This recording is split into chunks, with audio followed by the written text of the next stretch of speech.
Hello, I'm Dr. Larissa Tracy, and welcome to Medieval Mischief and Mayhem. I am your host for this podcast, and our guest today is Dr. Anne Leone. Anne Leone is Assistant Professor of Italian Studies at Syracuse University. Her first book, Dante's Blood, which won the AATI, that's the American Association for Teachers of Italian, First Book Award and the Harold Jones Outstanding Research Award, investigates intersections between theological, metaliterary, scientific, and medical concerns in Dante's works. Her current research project explores representations of contraception, abortion, fertility, and bellies in the late medieval and early modern periods. Other published works focus on issues relating to women's bodies, blood, gender, conception, and religious practice in late medieval culture. Prior to joining the Department of Languages, Literatures, and Linguistics at Syracuse, Dr. Leone taught at the University of Notre Dame, and she completed her doctoral work at Cambridge, where she was a Gates Scholar. Welcome, Dr. Leone. It is my pleasure to have you here. Thank you, Dr. Tracy. Thank you for inviting me. Well, now I will say you and I have been engaged for the last few years on a project regarding blood. We have been involved in the Cultural History of Blood, the medieval volume for Bloomsbury. So we will certainly talk about blood and all of the bodily fluids as necessary. But I'd really love it if you would kind of give our audience an overview of the research you're doing now. Thank you. Yeah, sure. As you said, I started out working on blood in Dante and his medieval context. And part of that study brought to the fore the role of blood in reproduction. So the way Dante understands reproduction working is the two forms of blood from the male and the female mix together and start to form the fetus. And so kind of a natural progression from that first work on blood in Dante's works developed into an interest more generally in generation and conception. And then I became interested recently in how people might have tried to control fertility in the medieval context. And my lens, because I'm a Dante scholar mainly, is really at looking at the literature. So I tried to understand how people might have had their attitudes towards contraception. And I looked primarily at Dante and Boccaccio's works because those are my areas. But I was particularly interested looking in some of Boccaccio's novelle in the Decameron. It seemed to me, and I think this has been borne out in my subsequent research, that there's a very kind of flippant attitude and non-judgmental attitude toward women, and in some cases a man, because a man thinks he becomes pregnant. And in many of these cases that Boccaccio writes about, his attitude or the author's attitude seems very sort of non-judgmental, and in some cases is made into a kind of joke. And so I was really curious to try to see if maybe literature could give us a window into sort of more popular attitudes. I mean, there's a lot of work that's been done on, what the legal statutes said about abortion, what medical thought said about abortions and attempts at abortion and at contraception, and then obviously theological attitudes and religious attitudes, what the church was saying about how sinful it might be to engage in these practices. I mean, then I wanted to kind of look at Dante's work and Boccaccio's work to see does it give us another angle on some of these things? Like maybe the church said, okay, don't do this, but did the everyday person actually still try to do that? Because as we all know, the Catholic Church would say things over and over again, but they'd have to say it because people were like, no, we're going to ignore you altogether. Well, Right. I mean, and before we get too deeply into the question of blood and Dante and even reproduction and contraception, can you give the audience just an overview about the context for Dante? Because we're talking about Dante Alighieri, early 14th century Italian.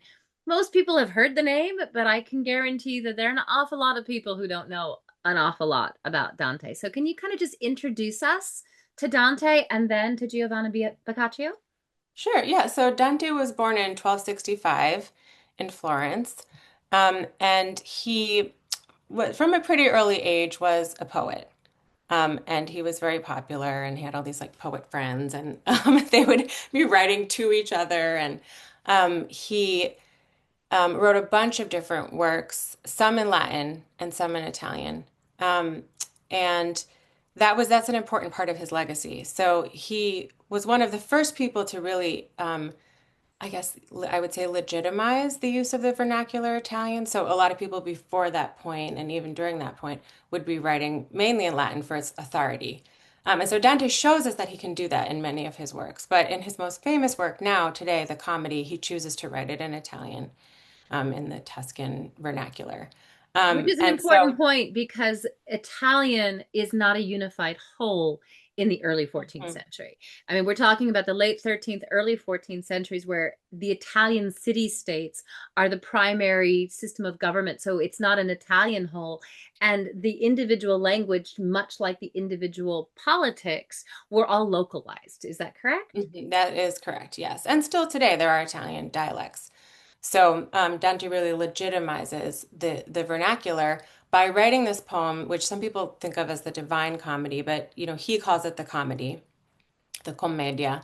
And it's this very ambitious epic poem. So he's self-consciously modeling it, I think, on the epic poems. So he's really influenced by the classical tradition.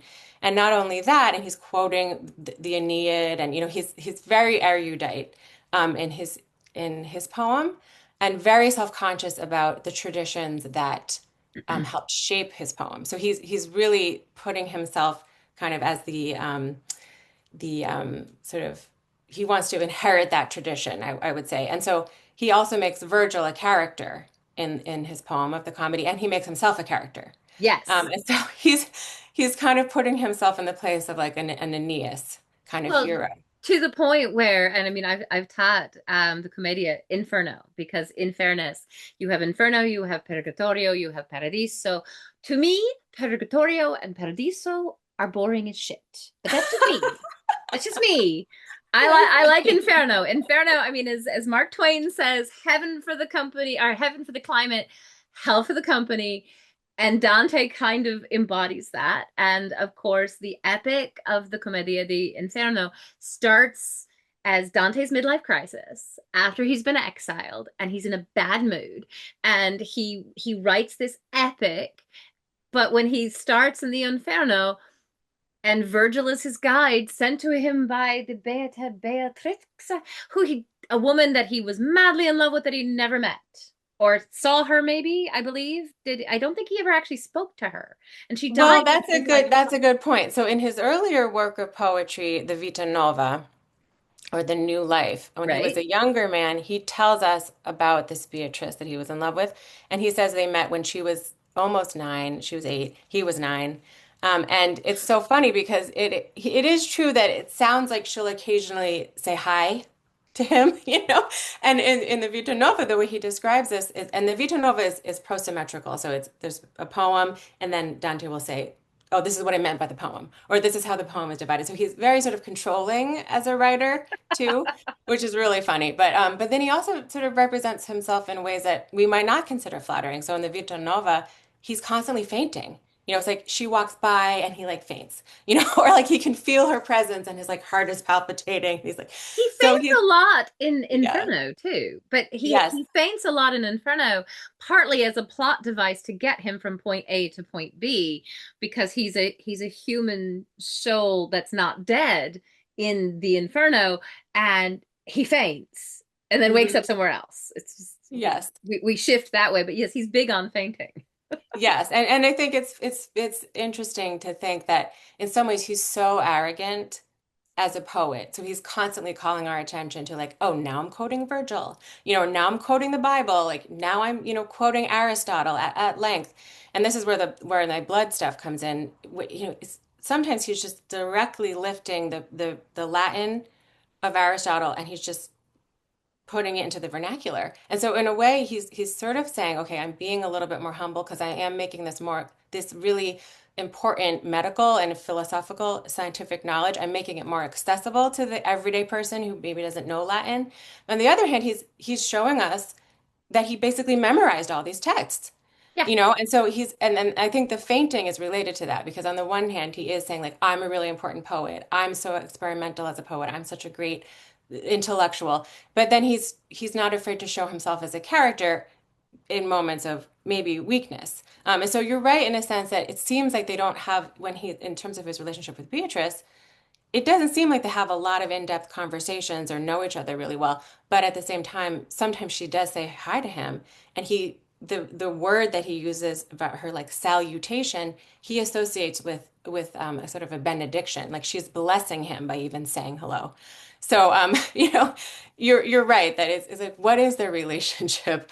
To him, even in the earlier work, the Vita Nova, she's this kind of divine um, presence, and she He can idealizes her. He idealizes her absolutely. as his muse, as his guide.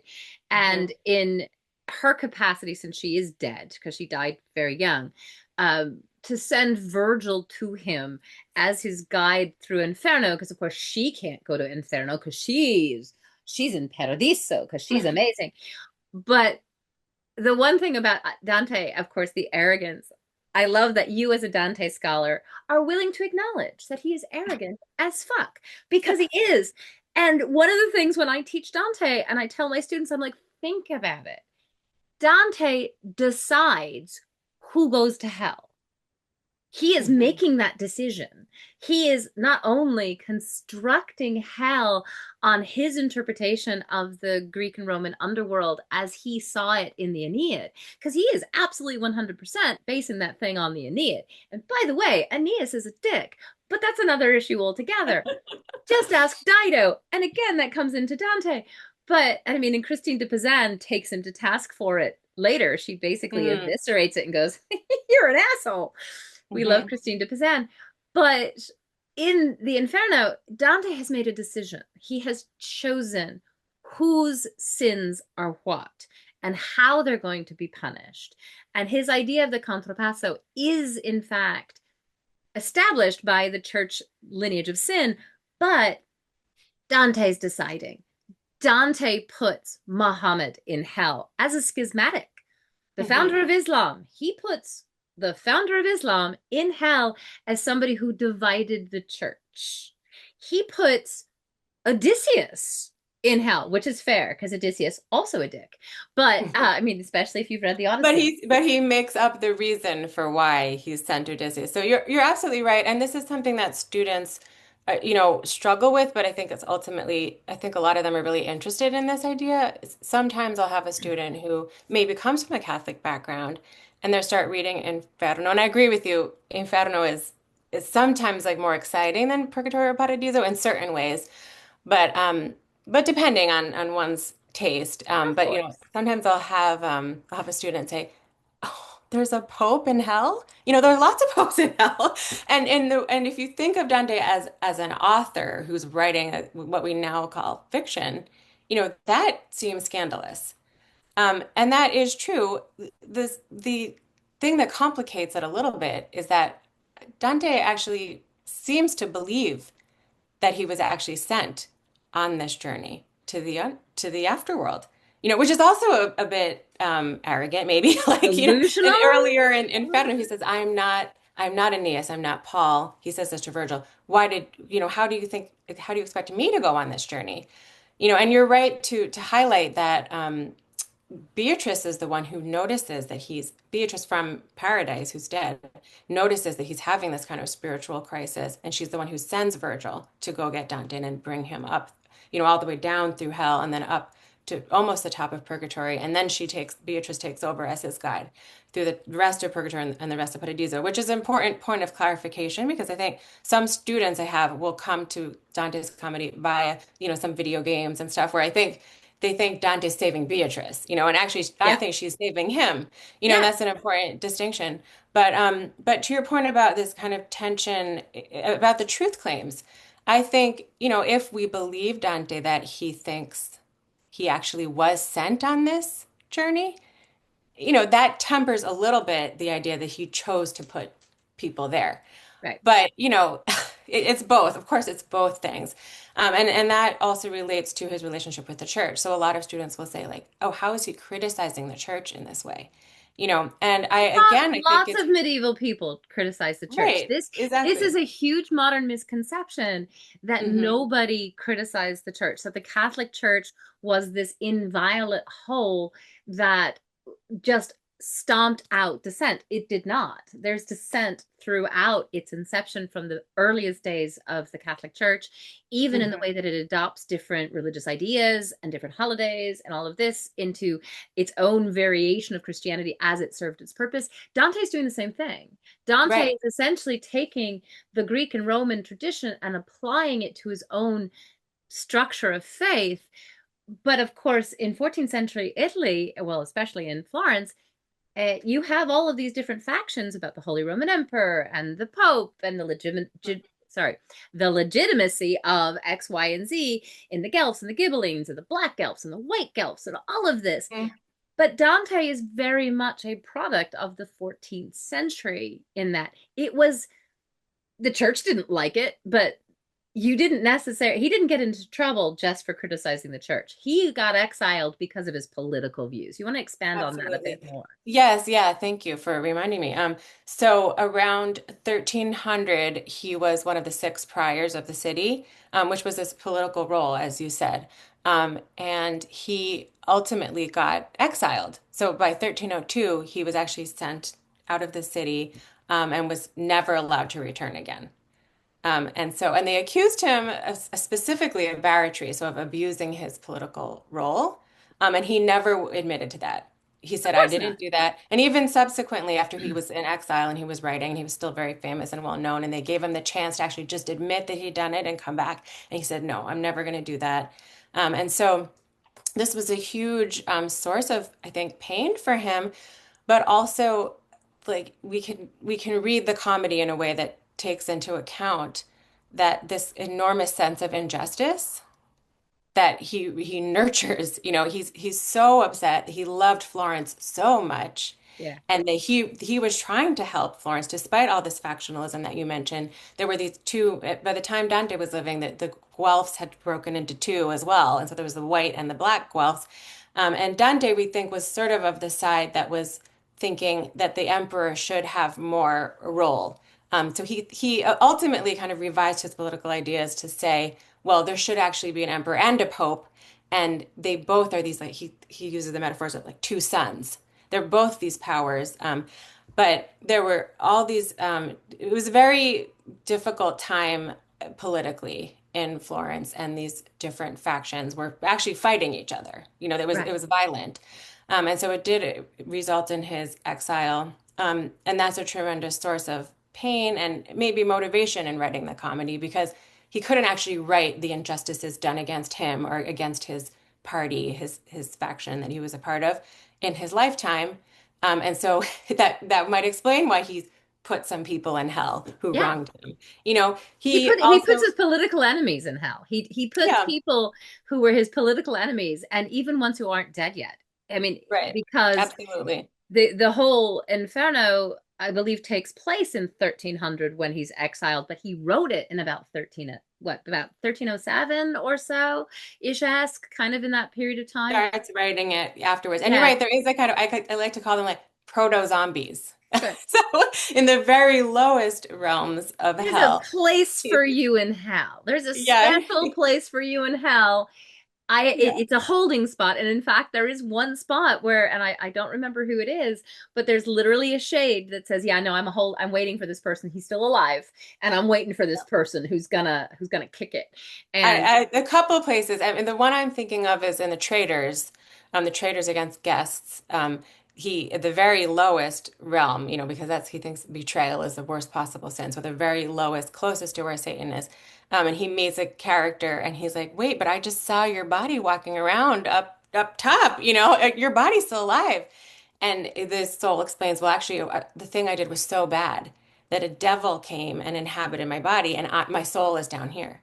So you're right. I mean, he also puts some friends in hell. So he puts friends and mentors, and as a character, he's able to show kind of his pain about that happening. So when he meets these characters, when he meets the sodomites, for instance, he tries to jump into their ring. They're kind of like in a circle, a ring, and a he of pain because they're getting burned, and he tries to jump in with them, because he loves them so much and they're his friends and mentors. And so I think it's very interesting that on the one hand, you're right that he does try to put his political enemies in hell sometimes because he's still upset with them, and it's a way to kind of get this like poetic justice or something. Um, but on the other hand, he does use it to kind of express tensions with his relationship with the church. I personally think that he really was a believer. Oh I yeah, think he really believes the scriptures, and he I'm really sure. believes in a what the church should be. Right, And that's kind of why he feels emboldened in some ways to call out people who are abusing the church, which is right. a lot of people. It's the Pope, it's a lot of bishops, and so he is, initially when students read Seeing a Pope in Hell, they're like, oh my gosh, this must be a really anti-clerical and anti-Christian or Catholic person. But it's more complicated than that. It is. He believes this Christian message so much that he feels like he has to call out people who are abusing it. Well, and also, I have to remind my students when they talk about the sympathy that Dante the Pilgrim has for people in hell. At the end of the day, Dante the poet still decided that person goes to hell. Is Hmm. that there is the tension between the sympathy again, oh, his friends, he's put them in the circle of hell with the sodomites, and he has them, and of course, in the Middle Ages, sodomy means a whole bunch of things. It does Hmm. not necessarily mean same-sex male sex. I have said this before. Yeah, Catherine Harvey like and a I non, discussed it it. means like a non-procreative sex, I would say, for Exactly. It Dante. is non-procreative sex, and it doesn't matter what you do or with whom. It's the act of having Mhm. sex that does not lead to children. And even in some of the representations of the sodomites in hell from Dante, it looks like it's actually not a same-sex couple. So it Mhm. it kind of depends. But when Dante sympathizes with them, sure, but he still decided that they needed to be punished the way that they are. So Yes, that's Dante, true. the author, has Yes. still invented that punishment Hmm. for them. That's true. Yeah, and as I'm glad you brought that up. The punishment often fits the crime in a certain kind of way. Sometimes from similarity, and sometimes for something that's sort of the opposite of the Right, which crime. is the That's contrapasso, the punishment Yes. fitting the And crime. that's Yeah. an important contribution of Dante, I would say, too, in his legacy. So I'm glad that you brought that up. But I think that it's about his friends, and I just want to add the point. You're right, and I agree with you. Um, I just think that there's also a sense that of hopefulness. It is, a lot of people just read Inferno. It's so entertaining and it's so fantastic, and it's probably my favorite. I probably can admit that it's my favorite of the three of You're the three allowed. canticles of the comedy. But once we read the Purgatorio, it's really amazing that a lot of the same sins that we did encounter in Inferno, we find them again in Purgatorio. So it's actually a very hopeful message if we manage to read all three. Right. He's actually saying, like, look, yeah, this sodomy is a sin because he really does think, I think, that the purpose of marriage is for procreation. And he And did so get he's like, married to somebody else who he actually spoke to. And right, and that was just arranged. He got married yeah, to Gemma and had, three or four kids, I would say. And so he's like, that's my duty. Like, I do believe that this, what the church is saying, this is my duty, this is my role. But on the other hand, if I really believe, and I think he makes this very clear, as long as you repent, it's like everyone sins. A lot of people have lots of sins. He's like, if you feel true contrition before you die, and in some cases it's a moment before they die. So one of the souls we meet in Purgatorio 5, he was a terrible person and he's dying on the battlefield, and Dante says he finishes in the name of Maria. He literally like starts to maybe like try to say the Virgin Mary's name, you know, and that's enough for him to make it at least to the like beginning realms of right. Purgatorio. So I mean, if we just read Inferno, which a lot of us do, it's easy to think this is such a judgmental guy, and he's so harsh that he's putting all these people in hell. Like, oh, they just lied? Like the flatterers are in the eighth circle. He's like, I'm flattering people all the time. I'm thinking, am I gonna wind up here? I'm immersed in excrement. and like this is horrible. They are very harsh, and you're right. But I think he's also thinking like all you have to do is admit it to yourself and admit Right. it to God and feel bad. And then that in a way it shows another, back to your point about the kind of tensions with the church. I wrote an article on confession in Dante because I was really interested in the fact that he seems to sort of bypass the duty for confession to a priest, Right. which in 1215 that Which became you had very, to have. It yeah, had you to be had to have it through at least a once priest. a year, before Yeah. Easter, before taking communion. The church was really trying to establish that as a necessity, and Dante doesn't seem to really engage with that. I mean, when he meets Beatrice at the top of Mount Purgatory, she acts in the role of confessor and she demands a confession from him, which is also interesting because she's not a priest. Um, and he just cries. He's barely able to talk, let alone say, "Oh, first I did this, and then I did this, and can you give me Forgive me, Hail Beatrice, for I Marys have to say?" sinned. Yeah. Yeah, and so what's really interesting about that is that, he really believes in this like contritio cordis. Like I do think that he thinks, like, even if you just feel really bad before you die about your sins, you have a chance. How very So Protestant of him. yeah, maybe. But I mean, this is one of the interesting things even about the relationship between the individual and the Catholic Church throughout the Middle Ages is, again, Dante believed it. He believed the church. He believed church doctrine, but could still operate personal spirituality outside of some of those doctrines because the doctrines kept changing. And that is an important Mhm. point, is that purgatory wasn't even official doctrine until the Fourth Lateran Council in 1215. So Mhm. before 1215, purgatory is not really a thing. It's a thing for Mhm. some people, but it's not an official thing. And so his entire text of Purgatorio is a construction of a relatively new doctrine at that point. It's Mhm. only been around for about 75 years as a thing. And of course, it was made doctrine in order to establish papal indulgences and acts of contrition to pay for St. Paul Peter's Basilica in Rome. Because if you want people to pay to get out of purgatory has to be real. You And have so to they have some make that a hope. You doctrine. have to have some hope of, getting out of hell. If you've Exactly. already sinned and you're reading this, what's your motivation to be a better person? Exactly. And if you want to Yeah. pay for those indulgences, and I say this as somebody whose family has indulgences. My grandfather received as a gift, this is pre-Vatican II, in 19 Oh. in 1959, a family friend who was a priest gave my grandparents a papal indulgence that forgave them. It was Pope John the 23rd, so he's a saint, that forgave them for their sins. But the first one he got from the priest sent them, and I have the letter from the priest as well. Um, it's made out to Bill and Mrs. Tracy. Well, my grandfather's name was Bob. And so the priest even Oh. writes on the note, the Holy Father tried to make you Bill, Bob. And clearly the priest took a green pen and tried to change on the papal indulgence Bill to Bob. And that's from December 1959, but clearly the priest was like, "Oh, I can't do that. That no." So he gets them another one in February of 1960. So obviously a redo, and February 1960, and that one is made out to Robert Tracy and family. That's all of us. We are all, I have this indulgence. It lives in my office.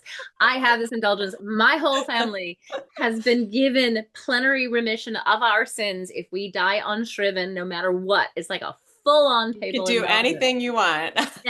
When my students look at me and are thinking, Dr. Tracy, you're going to hell, I say to them, no, I'm not. According to Pope John the 23rd, who is now a saint, we're good. Yeah, you're good. But that was, I mean, and that's 1960 that we have these. Wow. And so that's pre-Vatican II, which of course is 1969, that kind of went, kind of stopped that whole people indulgence thing. But Yeah. that whole process of having purgatory officially becomes doctrine in 1215. And so Mhm. Dante is in many ways kind of dealing with his own conflicts in Mhm. the entire Commedia. That's kind of the point of the Commedia. It's all of the shit that's going on in his head. It's the exile. It's conflict of religion, it's the conflict of friendship, and people who are not actually living up to the Christian ideal as he sees it, but have the possibility of contrition if they are actually repentant. And then, Hmm. he wants to ideally get up to paradise. And in fact, at the beginning of Inferno, this is one of those moments of Dante's arrogance when he is in that first circle of hell. It's not outside of hell, it's in hell. And he sees all the great writers, Horace and Homer and Aristotle, and they welcome him as one of their own and say, "Oh, you're one of our number." Okay, that Hmm. takes some moxie to do that. But he's also put them in hell because they were born before Christianity. And so it's again, they don't even have the possibility of repentance because they are not Christian. They were Hmm. born in an age before Christianity. So it's an Yes. interesting dichotomy there too. Yeah, and a lot of scholarship, in Inferno 4, where he goes to limbo and he meets those poets and he meets all his favorite, heroes, intellectual heroes as well, Aeneas is there. mathematicians, and yes, and heroes of the classical tradition, and there's Muslims, and so a lot of people will see this as his way of actually sort of creating this space for something that's more tolerant than we might expect from a very Catholic, Saladin is there. medieval, Yeah. exactly. Yeah, and so, I understand that argument. I think he has made limbo a place where it doesn't seem like they're getting punished. You're right, it is in hell, but it's this like beautiful lawn, and it's like they're hanging out and like they're It's essentially talking the and Elysium you know, fields of the yes. Greek and Roman underworld. And it's like, okay, fine. You don't believe in the Christian God and salvation, so you don't get that. But you Mhm. get the nice version of the Greek and Roman underworld. Afterlife. Yeah, Now, and so he's kind Saladin of might doing, disagree yeah. with that. Saladin, as a Yes. Muslim, might be like, hang on a minute. Yeah. But this is Dante. There is a lot of tolerance in Dante as well. Well, yeah, I think he's sort of trying to, he's saying, I do accept the church's authority and what they're saying, but I kind of as pushing against that as much as he can in a way that doesn't kind of go into something that's like too heterodox. You know what I Right. mean? And there's a lot of examples of him trying to do that. And I think it does show his, humanity that he feels for these things. He's really thought about what the church doctrine is. And you're absolutely right. I love your point that a lot of these things were kind of recently being decided and they were still being decided. And Yes. so that's an important point too for students to realize is that it's not like, oh, the Catholic tradition was always just one thing. Even in Dante's time, people were still arguing about particular things. They hadn't decided what the doctrine was. And so I feel like he's really thinking through the implications of some of these, as you were saying, kind of newer um, you know, um, Doctrines decisions and or beliefs. Yeah. doctrines that the church had just decided upon. He's fleshing them out in his mind and saying, well, if that is the case, what does that mean for my beloved Virgil and like my favorite scientists and so this kind of fictional world that he creates is where, as you said, I love your phrase, he's like working these things out Right. because he takes them so seriously. Well, and that's an interesting thing, of course, because we are going to get to the blood in Dante, but I wanted Sure. to, I wanted to, well, I wanted to give, the audience an overview of Dante because again, a lot of people only think Inferno. They only think, Dante kind of as this, hell. Yes and no. Now, of course, just a little bit of an introduction into Giovanni Boccaccio, because Boccaccio is writing after Dante. Hmm. And the Decameron is again also modeled on classical texts and to a certain extent modeled on Dante. Hmm. But of course, Boccaccio is writing his text in the plague years. And in fact, it is the story of 10 people who escaped the plague, not something you can do. Just Edgar Allan Poe tapped into that with the Mask of the Red Death. Same idea. But they go on a journey to the countryside to try and escape the plague. And this, of course, is the bubonic plague, 1348, the first instance of it. And I believe the Decameron takes place in 1348, does it not? Yes, yeah, he's setting it during the plague, as you said. He invents this idea of these 10 young people escaping the city to escape the plague, and they entertain each other. by telling these stories. Each day has a different theme, and each day one of the young people is like the king or the queen of the day, and they choose the theme. And then all the rest of them tell these stories, there's just 10 stories per day. And so 100 stories. And in that way, it is self-consciously modeled after the comedy because Dante's comedy has 100 cantos. As so there's actually 34 cantos in Inferno and 33 in Purgatorio and Paradiso. And so it's 100. And so there are these very self-conscious ways that Boccaccio really admired Dante, and wrote like a biography of him, which we don't know how true it is. Like a lot of things are sort of just like gossip, But it's interesting to hear. Oh, he's like, oh, I talked to the cousin of that person that Well, Dante because talked about. Boccaccio also invents his own Yeah. backstory, and Boccaccio Yes. invents kind of his own life story where you're just like, Really? Yeah. But Oh, yeah. okay. That's Yeah, fine." it's hard to know with Boccaccio what to trust. So Right. he was born, they overlap a little bit. So Dante was born in 1265 and died in 1321, and Boccaccio was born in 1313. So there is a little bit of overlap there. And so you can kind of believe, oh, maybe he did actually meet that cousin of Right. Francesca da Rimini or whoever, and learn some extra stuff. And then he's notoriously, at least for me, very difficult to pin down his like authorial voice, because in Boccaccio's works, the Decameron now is his most famous work, and that's the one where there's 100 stories told by those narrators. And even in the Decameron, he's distancing himself as the author because he's Yes. making 10 different narrators, and he has a narrator within the Right. Decameron, and then he's like the author. It's a frame And then narrative. It is the exactly. frame narrative that we see repeated.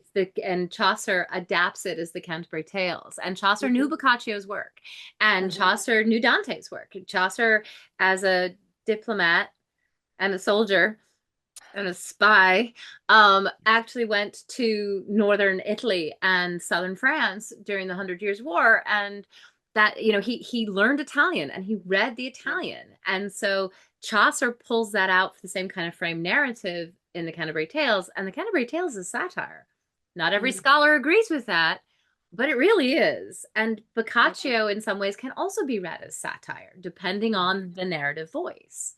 Absolutely, yeah, that's such a great point. And his narrative voice is very slippery, I would say, because of all this distance he tries to create between himself and his narrator and his like many narrators. Right. And so an example of that is in the Decameron, his like authorial voice in the Decameron is saying, "Well, I'm writing this whole work for women because they have trouble distracting themselves from love, and men have it easier because they can go hunting and fishing and riding, and he gives us all these like sort of gender stereotypes, about men and women. But then he says, oh, so these women need this kind of, they need to hear these stories to distract themselves or to give themselves a kind of experience or education, Right.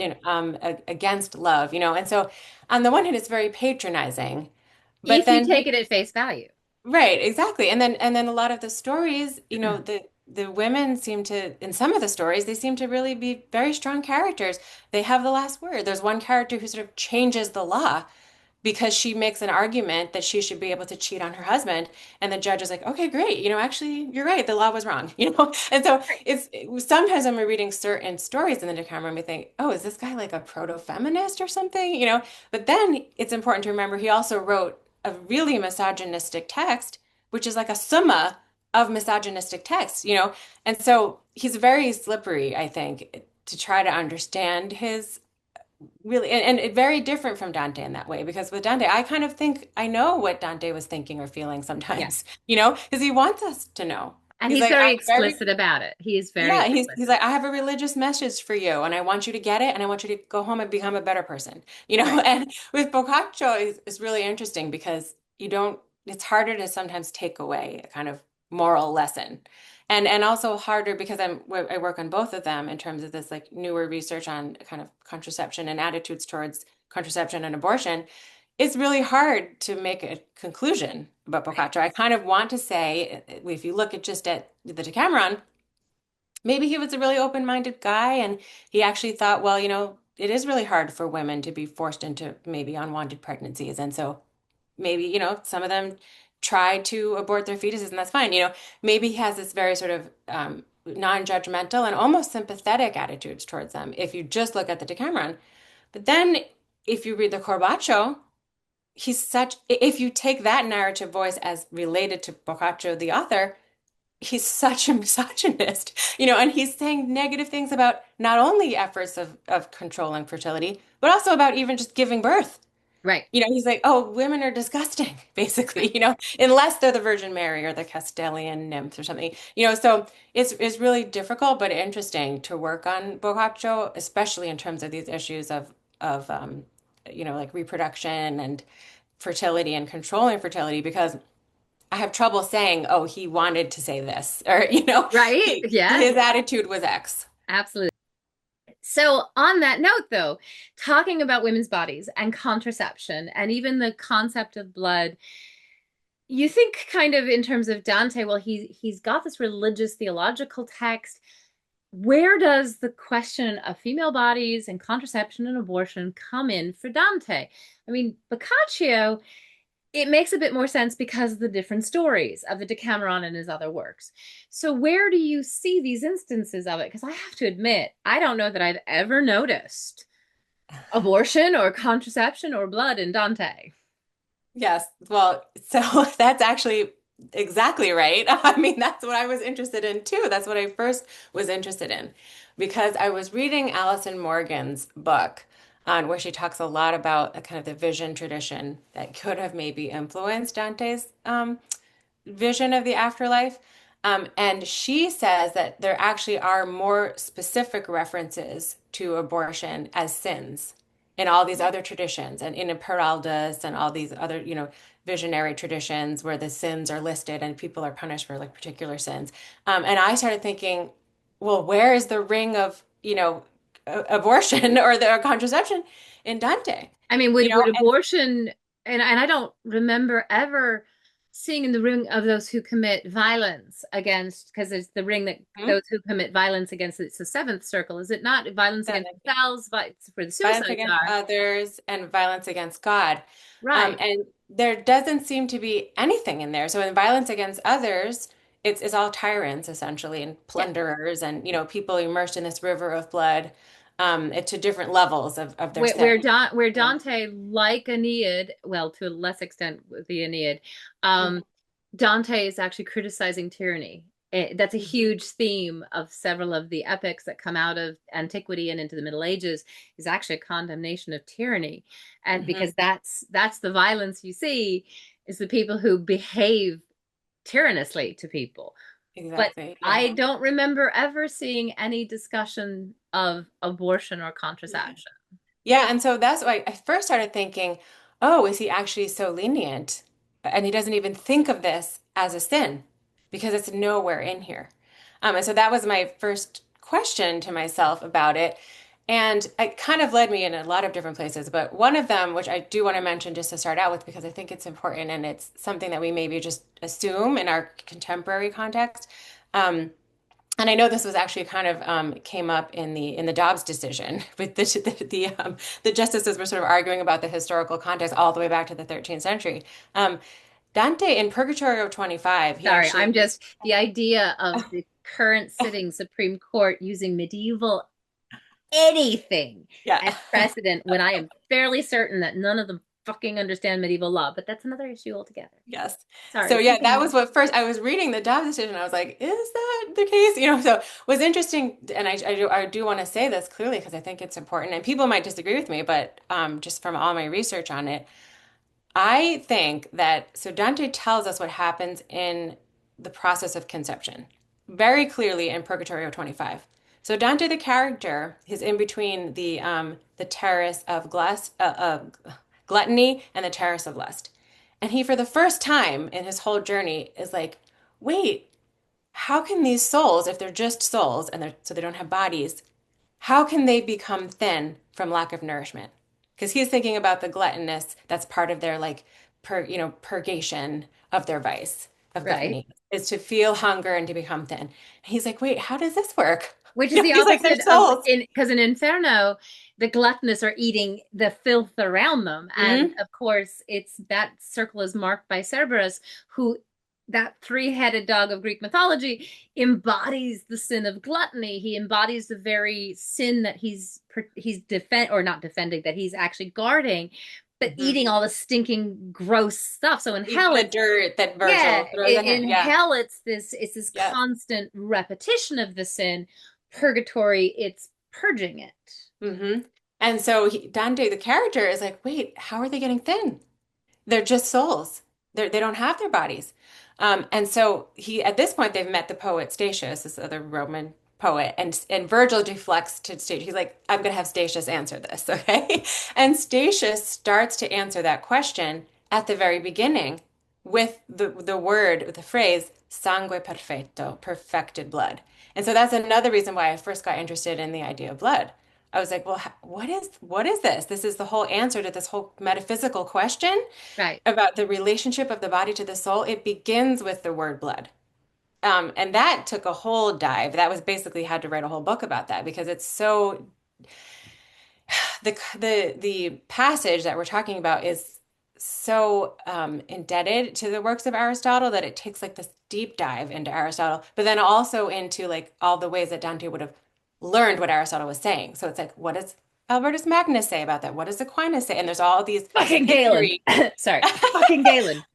Well, yeah, Galen Everything too, goes but back to Galen. Aristotle comes in. Galen, yes, of course, exactly. the late antiquity, early medieval, arguably, but everything comes back to Galen. Sorry, That's true. it's an in joke that it's fucking Galen. I know. And I'm sort of guilty of like sidestepping some of the controversies because there's Dante scholars. This is a famous controversy between. They get so into the weeds between these two guys who are like, is he more indebted to Albertus Magnus or more indebted to Thomas Aquinas here? And so in some ways, in my research, because I was really just interested in blood, I was like, I'm just going to go to the Aristotle, and there's direct phrases. He's just lifting direct phrases. So I think he's really influenced by this thinking. But the transmission of those ideas is this endless source of Yeah. interest and intrigue. But the point about conception that really for my current research about contraception that I want to make is that Dante and a lot of his sources, so this is even more explicit in Aquinas and in Albertus Magnus, when they describe the process of conception, the fetus very clearly does not have a human soul until 40 or 90 days. So 40 days if it's male and 90 days if it's a female fetus. And Dante doesn't specify the number of days, but Albertus Magnus does, Aquinas does, Aristotle does. Um, and so I think that's a really important point, right? So this Well, clot and of in the blood. I believe in the Old Testament, the description Mhm. of when life begins is when the entity draws its first breath. It's not even in gestation. Oh, Oh, wow. sorry. It seems to think we have a. What is that? What's that It was happening? it was because we waited. I think because you had your hands. On my hands. It thought that you were giving me a thumbs down. Okay, No, I don't give you a thumbs down we're ever. gonna clip that little bit, and I. So to So start basically again, that seems a really important point to me is that, this clot of blood from the male and the female, from the parents, it joins together. And in Dante's conception, the male blood or the semen, but Dante calls it just perfected blood. He doesn't use the other terms for like sperm or semen. of course not, Is because more the male blood is the perfected blood, of course. right. Yeah, so it's like more active. And that's an Aristotelian, he just lifts that term right from Aristotle too, Aristotle, who acts probably upon. never saw a body in person ever, except his own. Yeah.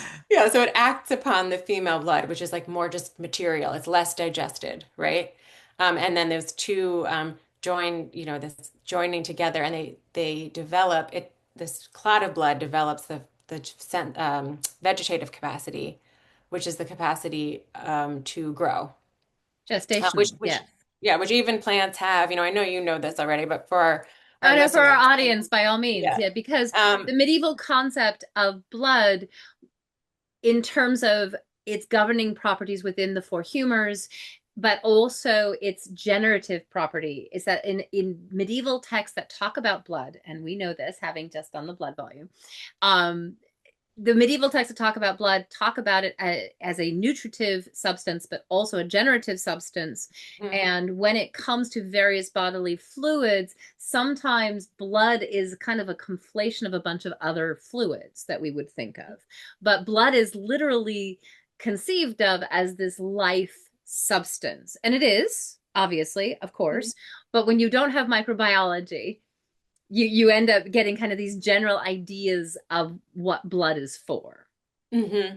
Yeah, it's such an interesting substance, but also confusing because as you're saying, if we eat food, it gets digested into blood. And then that blood flows around the body, nourishing organs, becoming fat. And then Dante says, okay, well, anything that isn't used for those nourishing properties of blood, that leftover blood, which is also an Aristotelian term that he uses, this is residue of surplus nutriment, that can gets further refined. And in the male, it gets further refined in the heart to eventually become semen. And in the female, it doesn't go that extra step, right? Right. So it's digested, but not as digested or refined as the male blood. And so for a lot of other thinkers besides Dante, that becomes this justification for generalizing about the difference between men and Right. women. To your question earlier when we were talking Yeah. about the difference between men and women, it's like, well, women are passive. And that's the word that Aristotle uses, like this, the female blood during the process of conception Does nothing. undergoes the change instigated by the male. So the Right. patire is like it suffers or endures or like it's where we get the word passive. And so they're like, oh, well, I guess all women are more passive because that's their role in conception. Their blood is the passive blood. And Dante, I think, to some extent downplays those differences a little bit because by using the word blood. So to refer to male and female reproductive fluid, he insists on calling them both blood.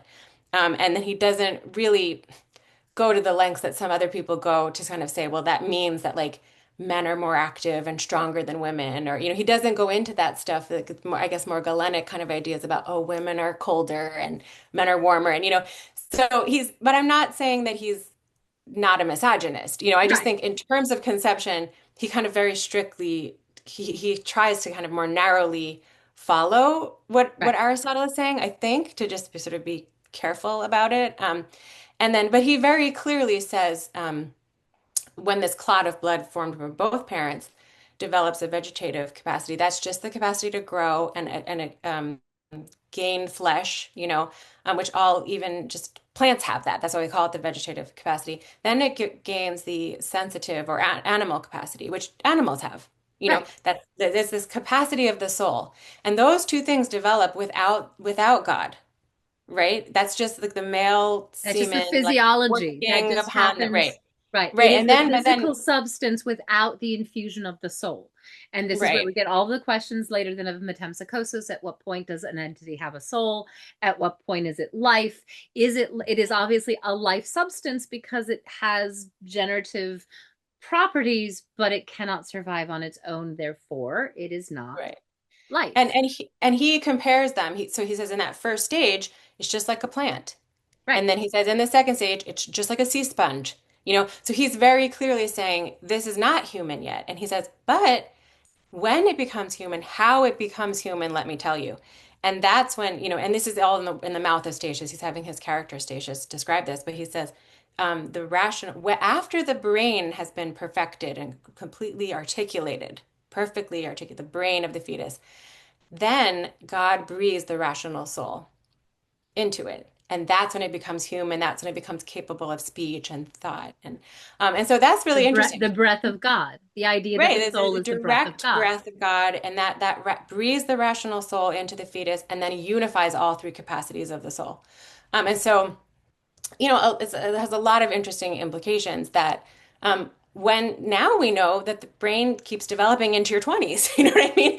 Back then, Or not, people but yes. yeah, but people thought, a lot of the other, sources that Dante, we know he was reading Albertus Magnus and Aquinas and these people, a lot of them actually specify what specific day this happens at. Even Dante's son, one of his sons, because both of his sons, commented on his on his works, going the very beginning of the commentary tradition, he specifies, oh, that would have happened at 40 or 90 days, but Dante doesn't. So I do think that I don't think he thinks it happens instantaneously. I Right. don't think he would have thought, and in that sense, he was very conventional of his day. People did not think that life began at conception. No, Just they did not. no way they thought that. No, And they're none of them were saying and that. and in fact, all of the treatises that we've looked at, the medical treatises that talk about blood, that talk about the process of gestation, there is no medieval text that I know of, and I mean, I don't know all of them, obviously, that talks about life beginning at conception. Hmm. Because medieval people were a lot more practical than that. They were aware of miscarriages. They were aware of the capacity for, a pregnancy not taking, for stillbirths, all of that. And abortion happened. Abortion always happened. Abortion, there's never been a period in human history where you couldn't both prevent pregnancy or terminate a pregnancy as necessary. Period, full stop, end of story. And I don't know of any medieval texts that say life begins at conception when those fluids that are just fluids first come together. Right. And so that's very clear to me in Dante's works. I think what's also interesting, and this only begins, that's in my work on Boccaccio, I sort of realized this. Um, because Boccaccio actually sort of acknowledges it. How do we even know? So a lot of these guys, like the Aquinas and these guys are saying, oh, it's 40 days and then it becomes human. I'm thinking, How would how Thomas Aquinas know? How know that it would was, he know? oh, it was 40 days, so we're good. Right. And so Boccaccio kind of acknowledges that in some of his novelle, which I Right. think is really interesting. So, he has a story where a woman who's pregnant is thought to die. And they say, oh, well, since she told us that, she was very early stages of the pregnancy, they just bury her as is. I don't know what they would have done differently, but they Right. trust her. They believe her. Oh, it was early stages. And then somebody finds her, this guy who's in love with her. This is another story, but I won't go into it. He finds that she's actually alive when he goes to visit her tomb. And then she, like, that day gives birth to the baby. It's a perfectly healthy male child. So it's like, okay, so maybe she wasn't correct Maybe about, she didn't know or but maybe she also lied. it's a You know, good it's thing she wasn't buried in the ground and that she was in a right, mausoleum and right. So, but Boccaccio seems to acknowledge, okay, are we going to have to trust women when they tell us? And is he worried about that when they say, right, oh, it's only been 30 days or whatever, right, And so that's really interesting too, is like the limits of what people could have known or thought they knew right. about pregnancies. Especially when it starts to be criminalized, which I think I think it took many hundreds of years after this period to Oh actually yeah, no, criminalize I mean, abortion. abortion is not criminalized until much later. Because again, Yes. I mean, the shedding of blood and the question of killing an entity, killing a fetus, um, if you killed a pregnant woman, the damage done to her is one thing, but the damage done to the fetus is another. But it's not because you killed the life; it's because you've killed the potential life. It's because Mhm. you have it becomes almost a property issue in a lot of cases. Right. And Yes. And the woman as a property as well. yeah, well, Maybe the depending on where woman's you are, body. yes. I mean, Yeah. this is the whole thing with Abelard and Eloise when Eloise's uncle Fulbert sends men to castrate Abelard. It's because Abelard will not publicly recognize the marriage because he's married to Eloise. He has married her. He convinced her to marry him, and then he denied that they were married. And he shoves her in a convent, and she gets pregnant because he keeps visiting her when she's in a convent because he's using the convent as essentially a beard to visit his wife, and he would not publicly acknowledge that. So she is shamed for being pregnant because people don't know that they're married. And her uncle says, you've damaged my family reputation. And she, as my niece, is technically my property. So you have violated that. And he seeks redress, and Abelard's like, no, no, no, no, no, because Abelard has lots of issues. And this is the 12th century. And Fulbert sends 4 men to attack Abelard in his quarters. They hold him down, they castrate him.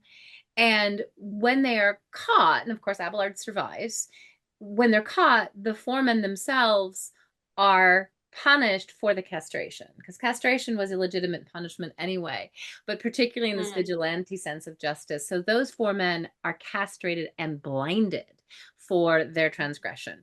But all of that entire process comes from this idea that Eloise's uncle thought she was his property.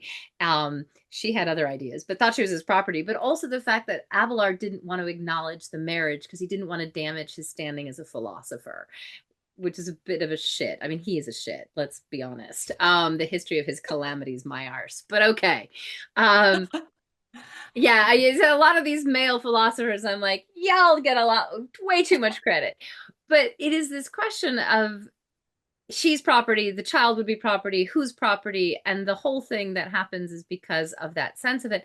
Eloise was actually a very sophisticated, very intelligent, very independent woman, and all these men are trying to control her body, control her issue. That's the 12th century. So when you Hmm. get into the 14th century, individual localized laws are changing, attitudes are changing.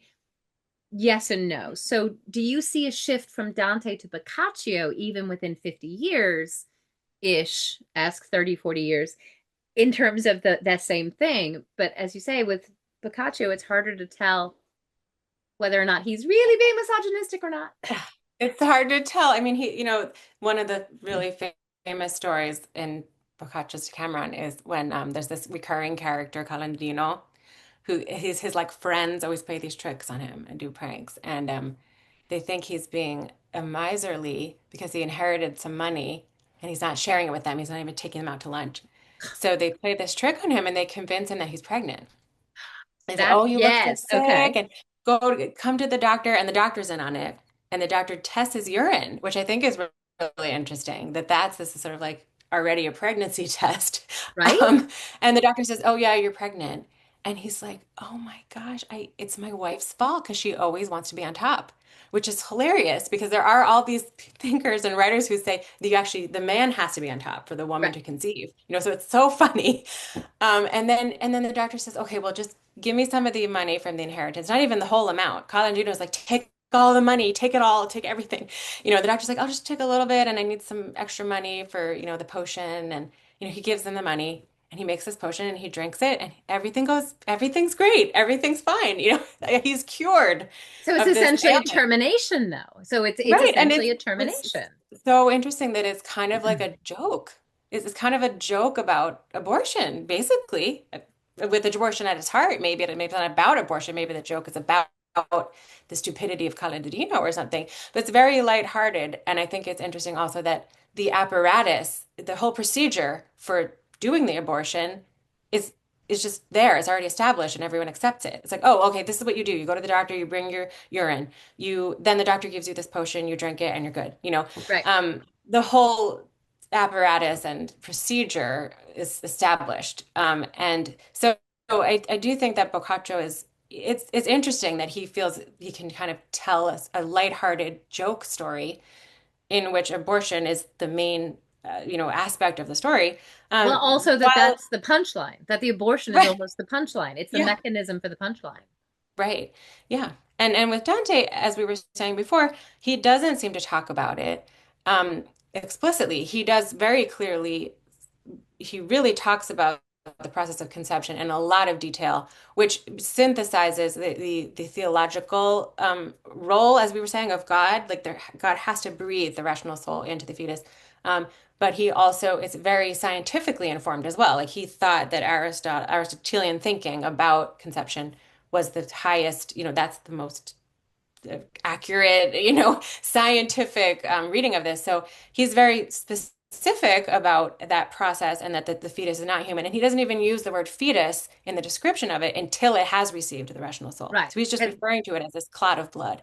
right. So, and then, I have to just admit too that though, that just because Dante doesn't put abortion per se in the comedy, I don't think that necessarily means that he thinks any sort of contraception is not sinful. So, in fact, to the contrary, I think Dante, as I said before, really thinks that the purpose of marriage is procreation. And Right. so that's why there is this ring of sodomites, because that's non-procreative sex. So they have to go to hell unless they repent. And then we find them In there are some purgatory. in Yeah. purgatory. So I do think that it's kind of both things. Like on the one hand, I don't think it's hard to say what he would have thought if you'd asked him like what do you think about abortion before the 40 or 90 days? Or what do you think about abortion after the 40? It's hard to know because he doesn't tell us. But on the Right. other hand, he is very clear about saying, look, if you get married, that's your duty. Is You to have you do need to children. try to Yes. procreate, So and he might have had a he might have had a different view of it outside of marriage. Is that, because of yeah. course, if you're not supposed to have children outside of marriage, of course you're not supposed to have sex outside of marriage. Sure, that never happens ever. Um, that then there is that kind of question about the bounds of marriage and would it be more acceptable to him? And this is just speculation. Would it be more acceptable to him to terminate a pregnancy before the life of the breath is of God is breathed into the clot of blood, or is it just simply that if you're married, your obligation is to have a child, and so you would have to let that Yeah. pregnancy stand? If you're not married, you shouldn't be doing it anyway, but then you might want to terminate because you're not married. But we don't have Yeah, any I mean, evidence for that in Dante either. But that's kind of yeah. splitting hairs. But the whole point is it's not simple. Right. It's not some Which I think brings me to kind of my last overarching question. What do you think modern society can learn from medieval society, from looking at authors like Dante? Because everybody knows who Dante is, even if they don't really know Dante. And same thing with Boccaccio. These are well-known figures, even if people don't really, really know them. What do you think modern society can learn from the complexities of Dante's thought, or even the complexities of Boccaccio's thought, and the tendency for modern society to put things into binary where they are not? Mhm. How do you think modern society can learn from these medieval sources? I mean, I think that the complexity of thought back then, and then the fact that it changed, it wasn't static. I think those are actually the maybe the most important lessons of it. It's like a lot of assumptions about practices of abortion or contraception. People make assumptions that, oh, it was worse back then. Right. And I actually, Or people were absolutely against it because of course medieval right, people were. They didn't want babies killed and all that nonsense. right, But it isn't true. That's right. not how I medieval think people thought of it. Right. It's really important to keep in mind, when I started doing research on medieval attitudes toward contraception and abortion, not everyone had the same opinion, and that's really important to know. And it's also important, as you said before, to realize that the church has changed its opinions on things, opinions evolved, so just knowing that there was a diversity and a complexity of thought and people didn't agree with each other is really important. And I think Dante, especially, he loves that. He jumps into the most controversial issues, and sometimes he tries to synthesize or syncretize, different people's ideas, especially in conception. I didn't get into it, but there's a lot of scholarship on, oh, he's criticizing Avicenna here, or he's trying to make Avicenna's thought on how the soul develops work with the Christian, his own tradition. There's all these different ways of thinking about it. And I think he did have an awareness of how complex it is. It's like he wants to take some things from the classical tradition, but that doesn't always work because he can't save Virgil. Right. Virgil technically isn't supposed to be in heaven. And so like he sort of loves these problems and then makes them really vivid for us, that certain things we can't necessarily resolve them. And we should really delve into those complexities. So I think that's important for keeping in mind. And also just to not assume that like everything was better back then or everything was worse, and that for me came through as well in the contraception research. Sometimes I would find like a medieval guy who has most of his writings were like pretty misogynistic, but then he might say something like, "Oh, well, it's not really sinful to like have an abortion before the 40 or 90 days.